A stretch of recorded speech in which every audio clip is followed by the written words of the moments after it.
Welcome back. One final point before we go. Another day, another example of feminist hypocrisy. We champion women, feminists claim. We celebrate all women. We stand up for women's rights. We speak up for women's autonomy. Keep government out of our bodies, feminists cry. Never mind the unborn women who have no say about their bodies. That's a topic for a different day. Now, Linda Sarsour, poster child of modern feminism in America, the co-organizer, by the way, of the so-called Women's March in Washington, the march that excluded pro-life women like me because we're pro-life. Linda Sarsour, this feminist icon, was invited to give the commencement address at the City University of New York. And herein lies the hypocrisy. Linda Sarsour, feminist darling, she believes Sharia law is reasonable.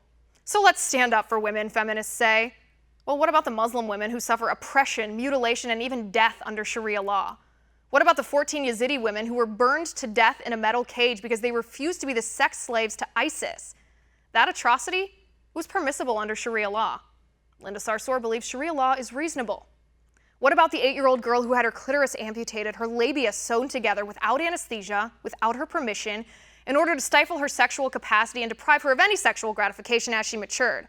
That atrocity is permissible under Sharia law. Linda Sarsour thinks Sharia law is reasonable. Why are we talking about women not being allowed to drive in Saudi Arabia, Sarsour tweeted, when women in Saudi Arabia are given 10 weeks of paid maternity leave? This is the woman feminists claim as their poster child. Criticize Islam like the lovely Brigitte Gabriel, or speak out against female genital mutilation like Ayaan Hirsi Ali? Well, you don't deserve a vagina then, according to Sarsour. You don't deserve to be a woman. I guess that's how feminism works nowadays. The feminist most high determines whether you are fit to be a woman or not, depending on whether you fit into her ideological corset. There is no place in feminism for women who support Israel, Sarsour claims. The most patriotic thing Sarsour says she's ever seen was people hurling rocks at passing cars in Israel. What about Israeli women? Aren't they real women? Why don't you stand up for them? They face violence and death almost every day just because they're Jewish women. Yet instead of supporting them, you condemn them. Keep your Bible out of my body, feminists cry. Well, under Sharia law, there is no separation between church and state. In fact, under Sharia law, Ms. Sarsour wouldn't even be allowed to march without the permission of her patriarchal guardian. How's that for women's rights and feminism? Shame on feminists for propping up a figure like Linda Sarsour.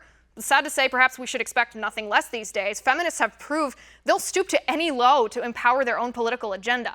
As for me, I don't need extreme progressive politicos masquerading as equal rights warriors to pave the way for me. I certainly don't need their permission to succeed. They're purporting a dangerous masquerade, and I'll expose them every day of the week. Because Sharia law, it's not reasonable. It's an atrocious crime against women.